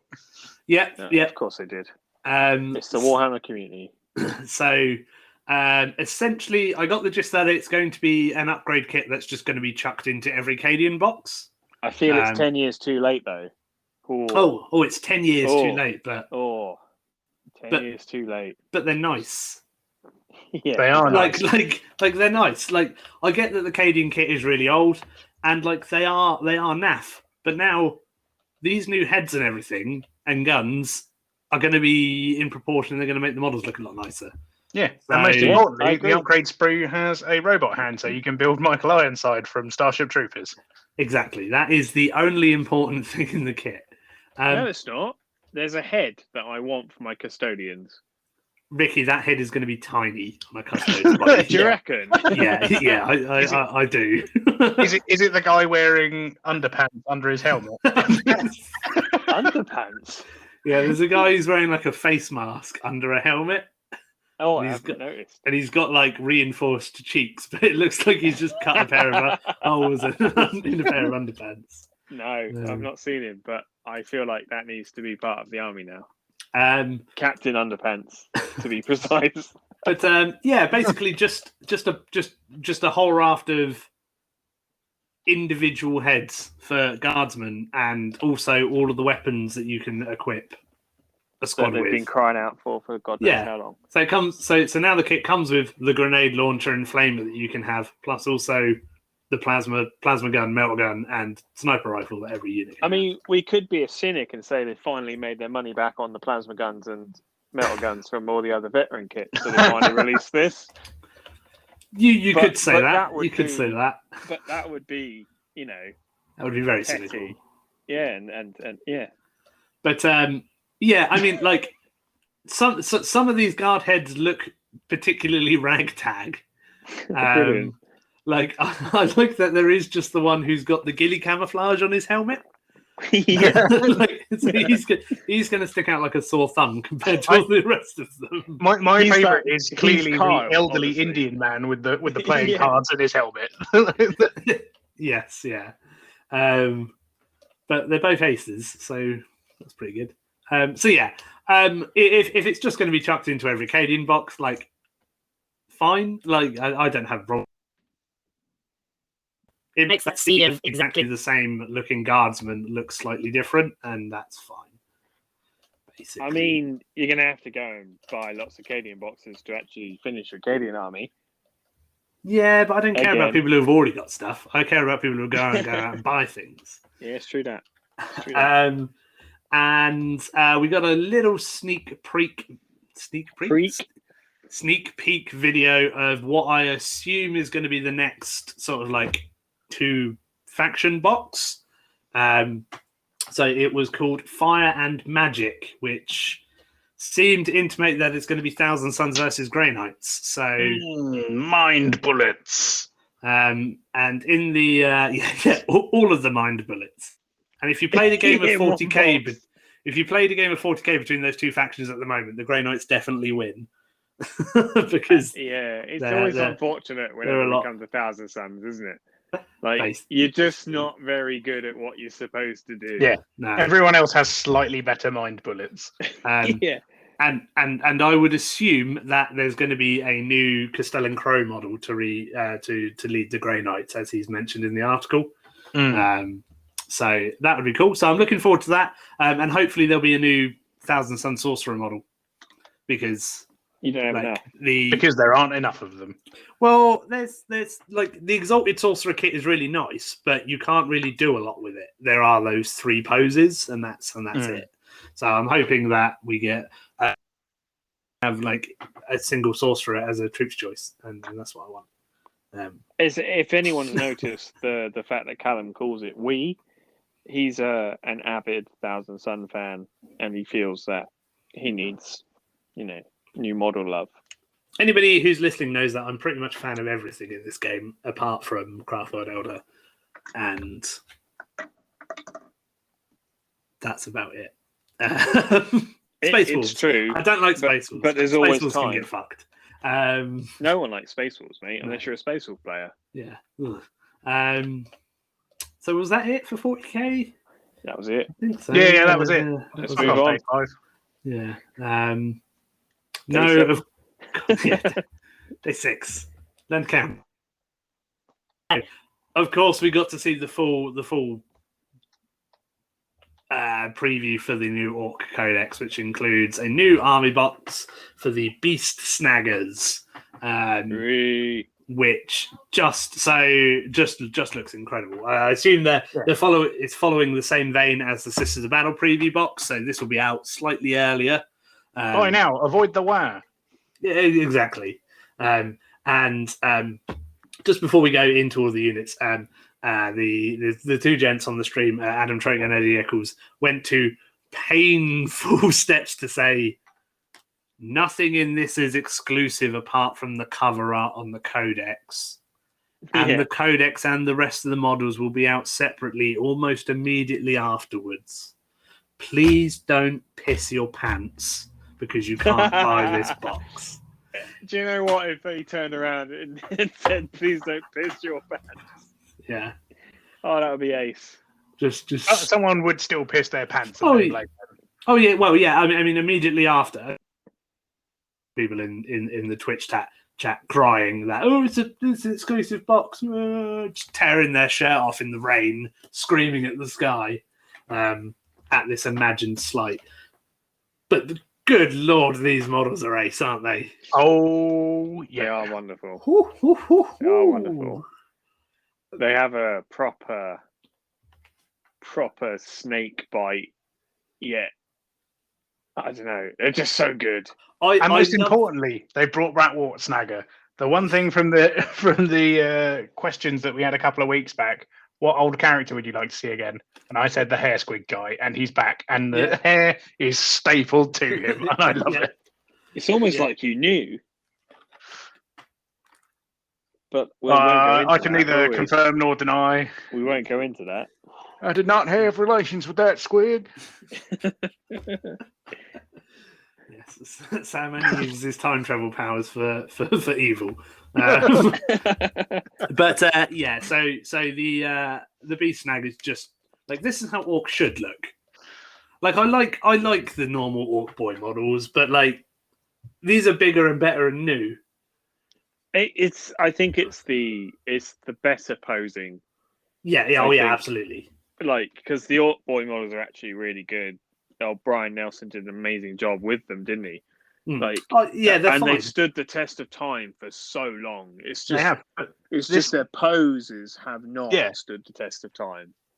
And this Like, box 'cause they has are a squig still- with a mono wheel. So Yeah. It's a squig that's been turned into a mono wheel with rockets and dynamite strapped to it, being ridden by a snotling who's armed with a nail. It's the best thing I've seen in the entire world since the crab. It literally is Gorka Morka fans going, Yeah, that is the gyro stabilized mono wheel. yeah, that's Back. it. The thing that I really like about these is that they're like they do have that sort of snake bite aesthetic to them, where they're wearing furs and bones, But and they're stuff. not snake bites. No, and they've got lots of cybernetics because these guys go around fighting big things and also herding squigs. So you're going to lose hands and legs and arms like all the time.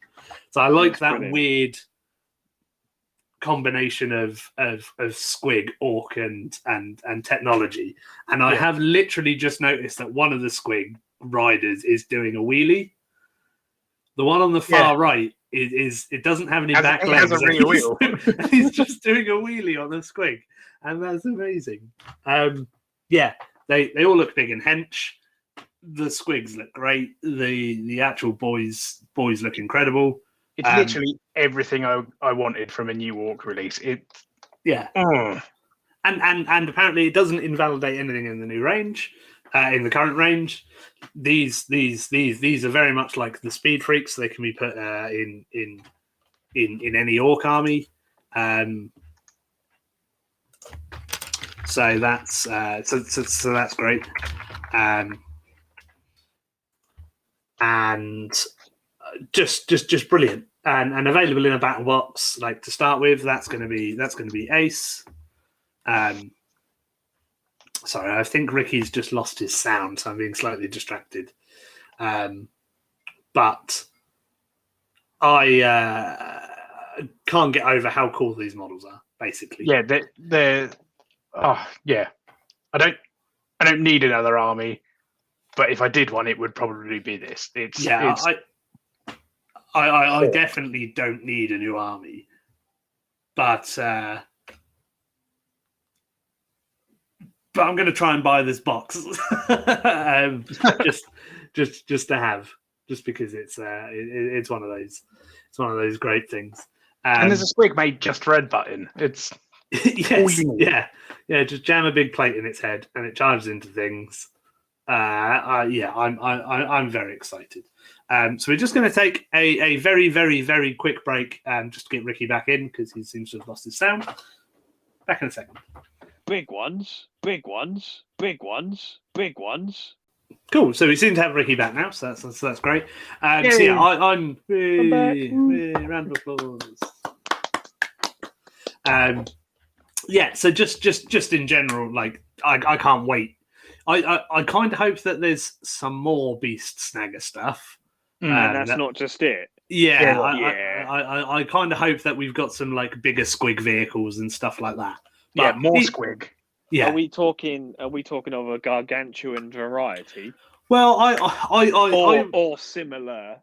I was hoping, because one of the teasers for this was like something big's coming with like the Orky glyphs and stuff, and I was like, if they do like a giant, if they do a squig off, all bets are off.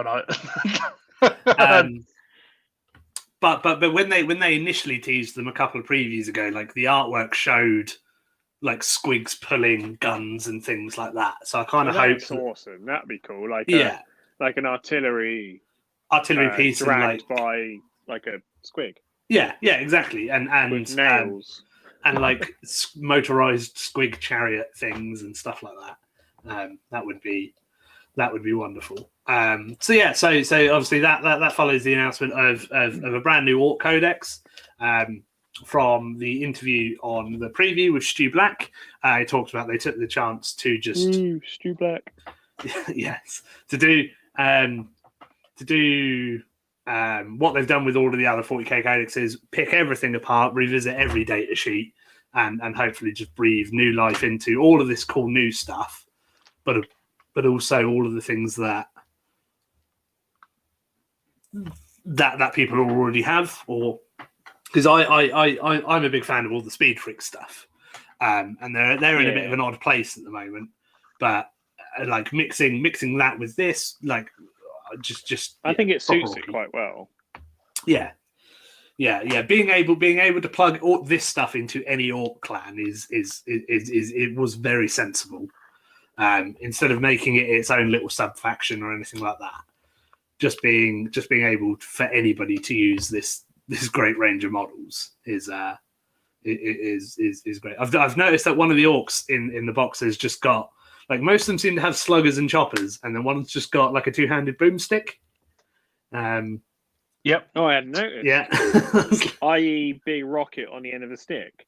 No, just like a big shotgun made out of a pipe. Oh, nice. Which is the most offensive of all orc weapons. I like the fact that boomstick could be related to multiple different things in an orc army. That's true. I mean, one of the Squig Riders does have a spear with rockets attached to it, so that's probably closer to an actual boomstick. In an orc world. Yeah, so that's great. And we also got treated to a plastic mega armored war boss. With a little grot buddy. Yep. So grots, I think, are going to be battling crabs and nurglings for the cutest things that are in the Warhammer fandom. Well, again, brought crab relevant to day 6 of Warhammerfest. People have photoshopped the Gat grot from the war boss on top of the crab. Which is the perfect synergy. I still feel Tower Ethereal needs to be riding this crab. There's nothing more fitting, I don't think, than a fish man riding a crab. No, I feel that. But yeah, good. Good. That felt and, like an awkward silence. Yeah. I got you back. Cheers, man. Cheers.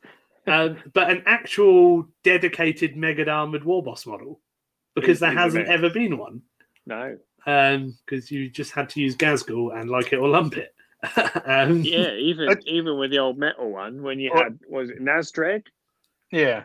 Alongside him as a special character. There was still no model. Unless you're a friend of the show, Pete Jarman, and you build a giant gorilla mega armored war boss out of a defiler. Yes. The show Pete Jarman. Is this a show we've not done yet and we need to get Pete on? Friend of the show. Yeah. Let's have show Pete Jarman. But let's do it. Yeah, just like a mega armored war boss is a really simple concept. It's an orc who's just got big bits of armor strapped to him and hydraulic legs. Yeah. But this model's just fucking great. Yeah, he's huge.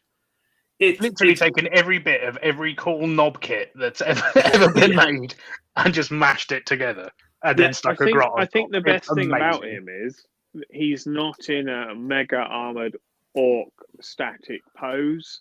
No, yeah. He's not doing the I'm squatting to take a dump mega knob pose with robot arms. Yeah, he's got forward, and I can't actually pivot my arms on a spot. He's got some dynamic. Yeah, and the grot with the big shooter on his shoulder is the best thing about the model. Yeah, I was wondering how long we could, talk about him without bringing up the grot. I think we mentioned the grot almost immediately.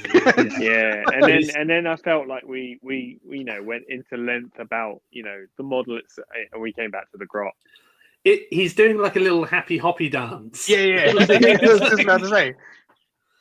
That's just a great model. Like, I got a gun. Yeah, brilliant. Yeah.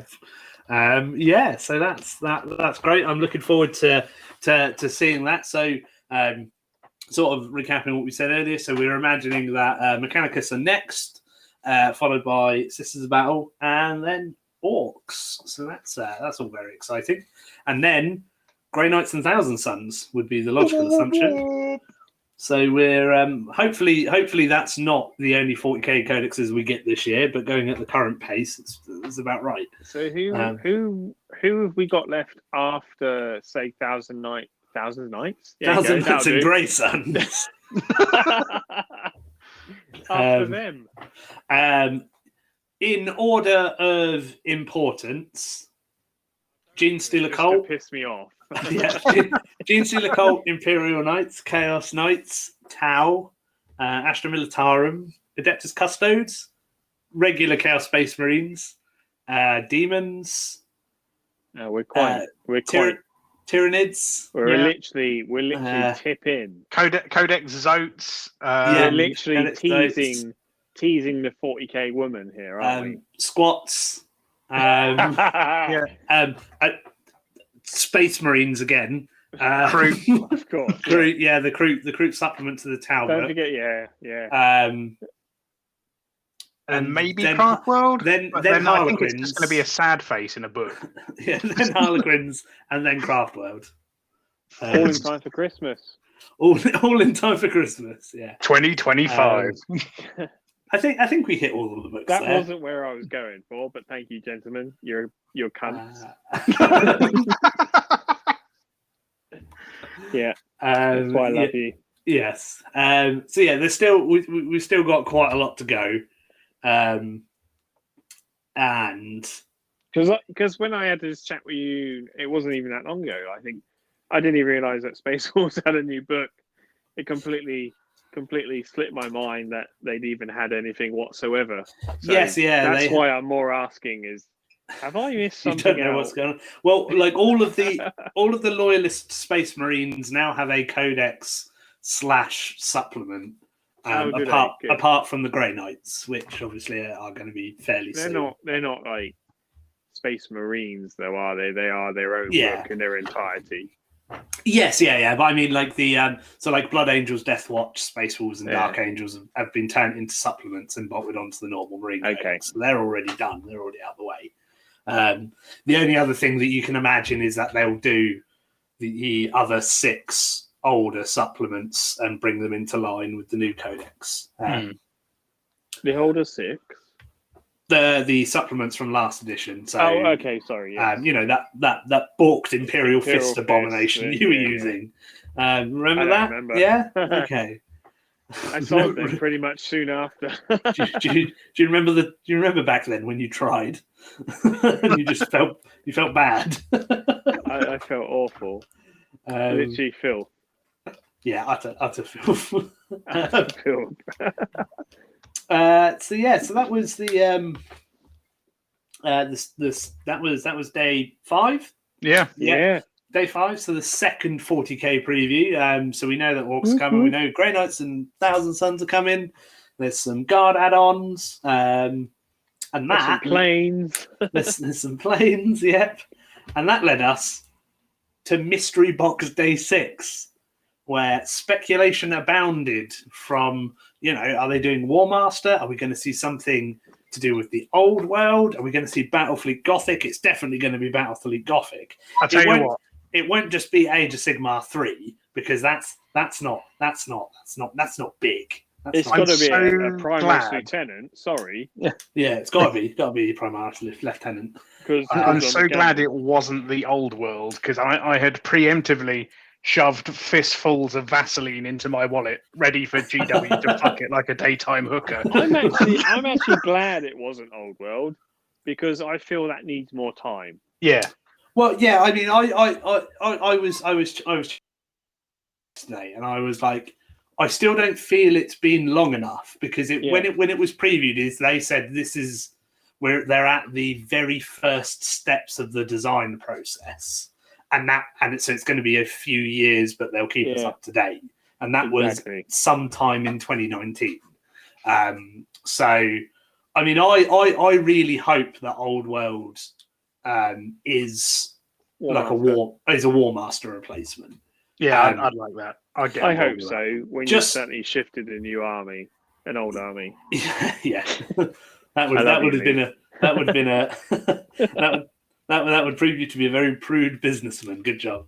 But no, just because like the cool thing about all of the old Warhammer artwork and stories is when you like read about these, like just even like a normal battle, was supposed to be like thousands and thousands of troops, like huge, like Middle-earth sized battles going on with all of these cool monsters and spells and wacky things going on. And I feel like a small scale rank and file game will fit that perfectly. Yeah. Because that depicts that scale. Yeah, exactly. Yeah, I'm just glad it wasn't, because like if it was, oh my god. I'm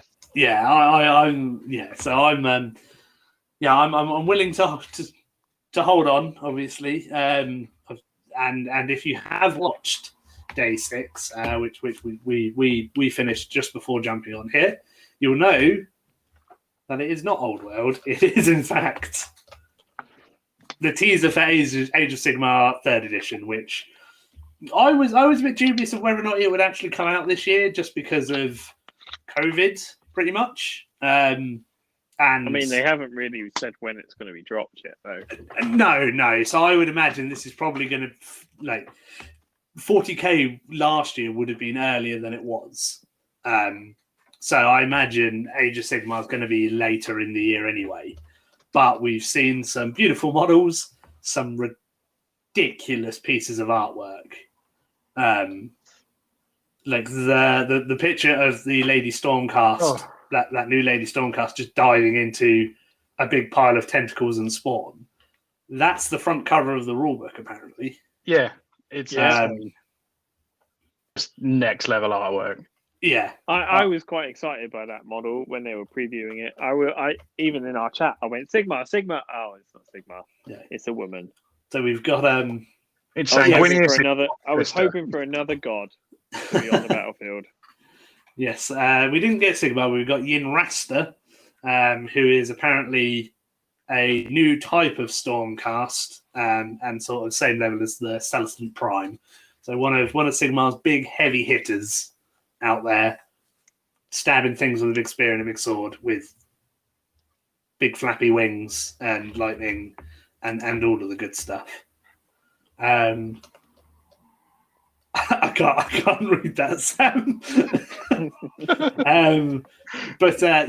So a great look into what the next chamber of Stormcast is going to look like.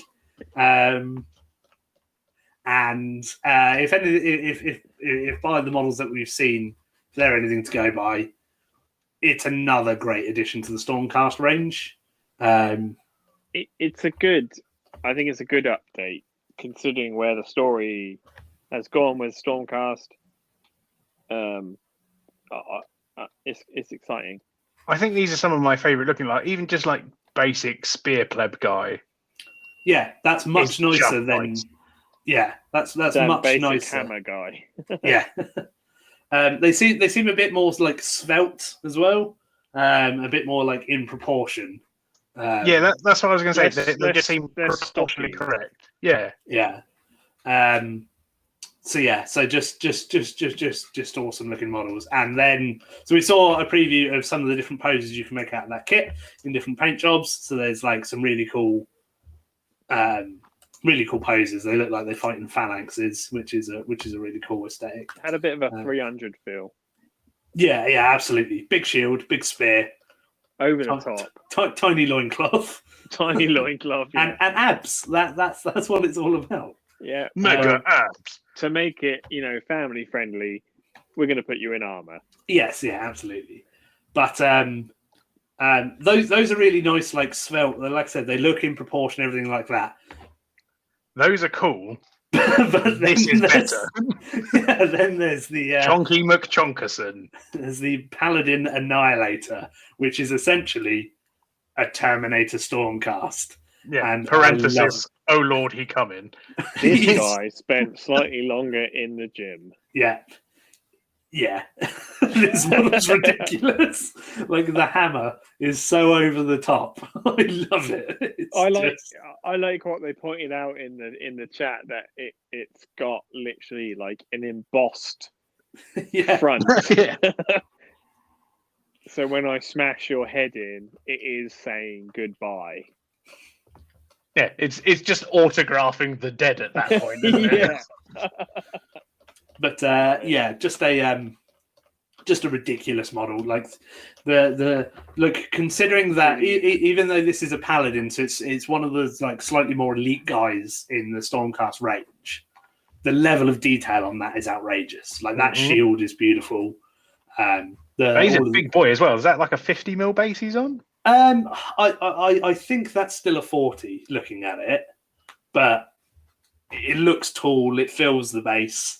Like just this guy big is lad. Supposed to be the best that they have. Yeah, they are. That's interesting. Yeah. And he looks like he's the best that they have.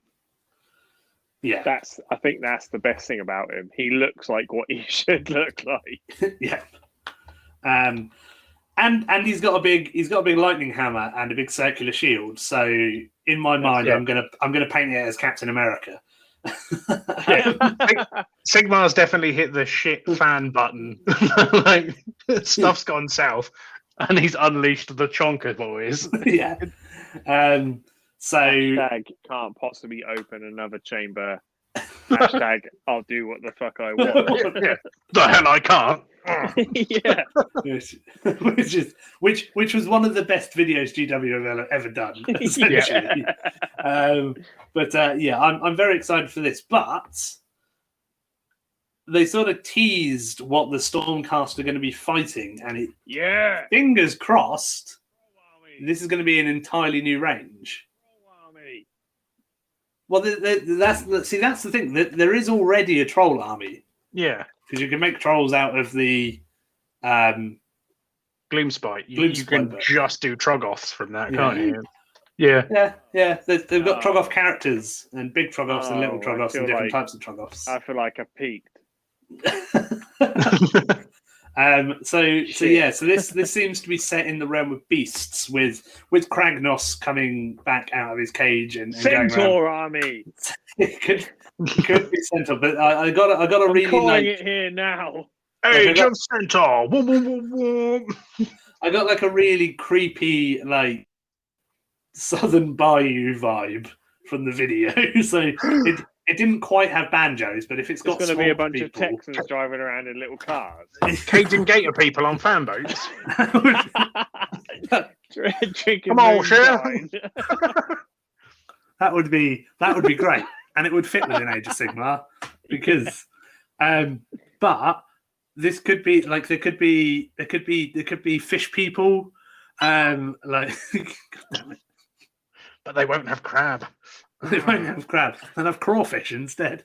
Come on, I'm in. But yeah, I'm really excited to see what that is. And luckily, at the end of the stream, Adam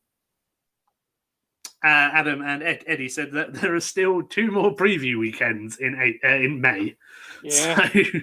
So, I wonder if he was supposed to have said that. Yeah. Because Eddie was a bit like, yeah. Yes.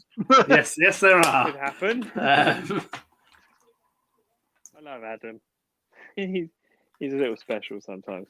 Yes, so yeah, I'm really excited to see what that is. And just hearing more about AOS, because it's one of those games that, again, we've talked about a bit, and like I want to play it because it's a really, like, the models are great, the game is good, and and what better time to start playing it when exactly. You don't have to try and remember an entire edition. Exactly. Again, I can just buy a new army when the new edition comes out. Yeah, exactly, and we all start again. Go with the other 5. No, I really cut down on Age of Sigmar armies. Really? 2. 3. Yeah. 4. 4, I think. 6. No. It's not that bad. 4. It's 6 doesn't count because 6 is propping up the coffee table. Oh, okay. Like that can't be reclaimed. 3. 3. I think it's 3. I've got. You think it's 3? I've got. Yeah, I've got Skaven. I've got. Skaven's not a real Age of Sigmar army. They've got a book. They've got Battletome Skaven. Nah, that's not a real Age of It's Sigmar my clan. army. It's my clan Scryer army. Oh, that's the real Age of Sigmar army. Yeah. Yeah, all right. So I've got Clan Scryer, I've got my Zinch Army, and I've got Stormcast. Orcs? You had Savage Orcs? Yeah, What are yeah, I they got called? rid of Bone those. Spitters. Got rid of those. How did you? Yeah, they weren't fun to okay. play with. No. Yeah, I think it's only those. So let's stop talking about it until I realise that I've got more. I mean, I can keep trying. But yeah, so very exciting times. Hopefully, some more Age of Sigmar on the way. Some really interesting things to talk about and new games to play when we're allowed outside and being able to see more people. That would be great. Yeah. Yeah. So not long at all. No, not long at all. Hopefully by the sort of end of next month, everything will be fine. We'll be able to go play at clubs and in stores and at events and all of the things that people love to do. Yay! So that's very exciting. I can't wait for that to happen. Yeah. So what did we think of GW's spreading out Warhammerfest over 6 days? I was all right with it. Yeah. I think it worked all right. A little cock tease every day was quite nice. Yes, a little tasty taste every day. Yeah. It felt like peek beneath. Key Skills 3 bite-sized, revision. Yeah, a peek beneath GW's kimono. See the business. Little peek every day. Yeah, I quite like it for something like Warhammerfest. Obviously, we've had quite a lot of previews this year already. More so than we would get in a normal year because they're spreading out the ones they would do at the big American conventions. But yeah, I just I'm so excited about all of this cool stuff that's sort of coming in the future that we're getting teased. But there's still all of this good stuff that we're is just out of arm's reach. That's almost here. So yeah, I can't wait for GW to get back to a normal release schedule so we can just start having everything every week, and so I can roll around in a mountain of new toys, because that's the dream. It is a dream. It is the dream. It's been a good week. Yeah, it has been a very good week. So yeah, very excited about that. GW were great. The fans in the Twitch chat were not, as usual. I wouldn't expect anything less. No. It would normally at this point in like a motivational speech, someone would be like, "Never stop being you," but those people stop being you and be someone better. And I can say that because I have the moral authority in our podcast. Do you? Well, the only two people who can immediately talk back at me are you two, and I'm fine with that. And we agree with you. So. Yeah, exactly. I was about to say I don't really deny. Yeah. If I really did, I could probably just end this. Yeah. Which I'm sure most people would love actually to hear me stop talking. But I don't know. Any hobby plans for you guys over the next couple of weeks? I'm going to carry on with my project. You staying silent on that? You're not going to give us a little taste? No. Still being cryptic? I'm still going to try and squeeze in some cryptic more. Is probably a good word for it. Yeah. Sam? We'll keep it at that. Yeah, I'm going to try and squeeze in some more Grey Knight stuff, I think, but I think work's about to get unreasonably busy for me, so that might not pan out. Bum. On another note, I don't know if anybody's actually seen today from our tournament followers, from the local community, etc., that the UK TC has been announced today, which is the UK tournament circuit, which is our own version of the ITC. Oh. I mean, it's not the ITC. No. Oh, okay. But it's of an equivalent. Is it just the ITC with a wonky Union Jack on it? Probably. Most likely. I feel it's to try and give us our own identity. Yeah.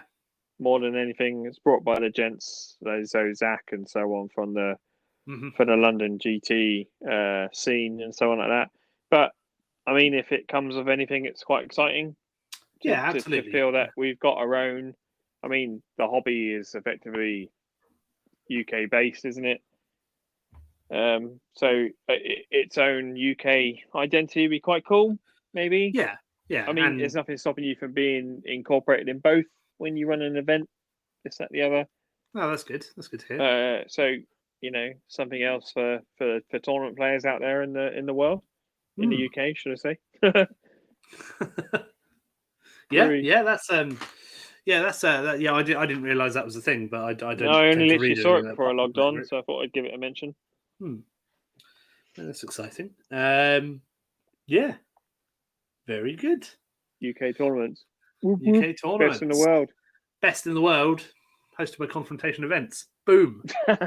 Oh, for 1 more year only. More on that later. More on that later, eh?